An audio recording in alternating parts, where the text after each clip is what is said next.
'cause I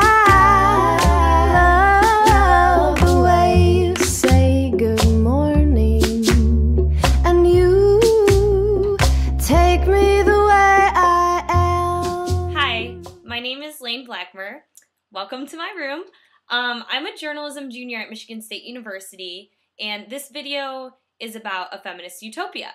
Now, what I decided to do was I interviewed some people from some organizations that I thought were feminists, and I actually attended a production of sorts with skits dealing with feminism and sexual assault, because this month, April, is actually Sexual Assault Awareness Month.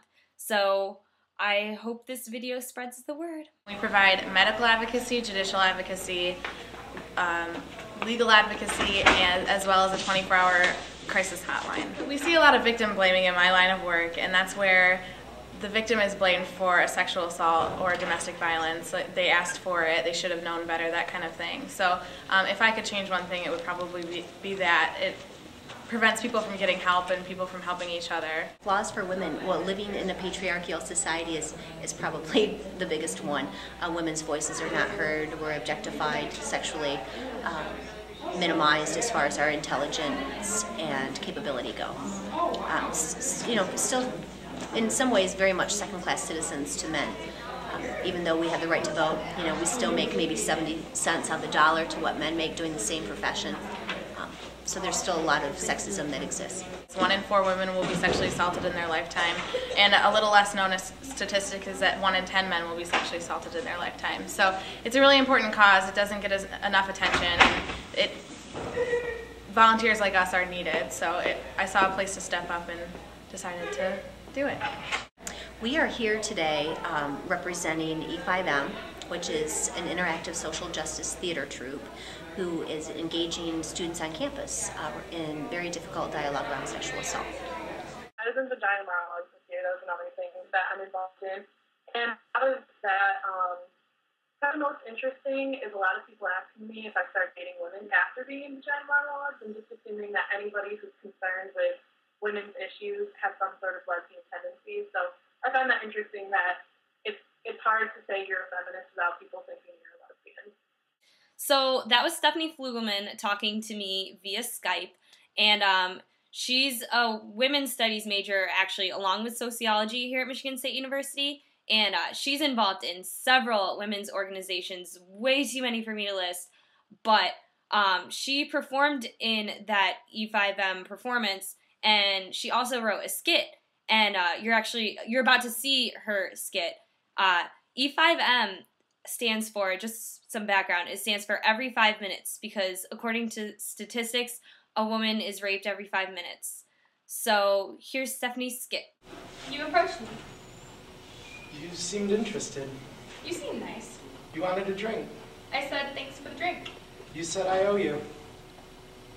You said let's get out of here. I said let's go to my place. I said I needed a little space. You wanted it. I wanted to get to know you. I said kissing. I say a little too fast. I say mixed signals. I say unwanted. I say it was a good time. I say it's both. I say you were drunk. I say I still have choices. I say you were asking for it. I say I was asking for a friendship. You said stop. You didn't say anything. But what you really meant was go. But I screamed no! I say it was a good night. I didn't try to fight. I had sex last night. I was raped last night.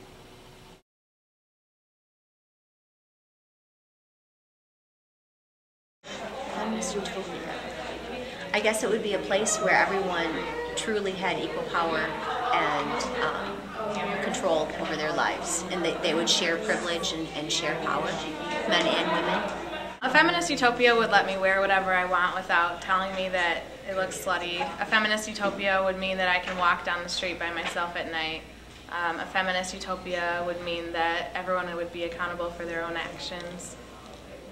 I guess that's what a feminist utopia would be to me. I think one of my favorite feminist quotes to sum it up is, feminism is the radical notion that women are people.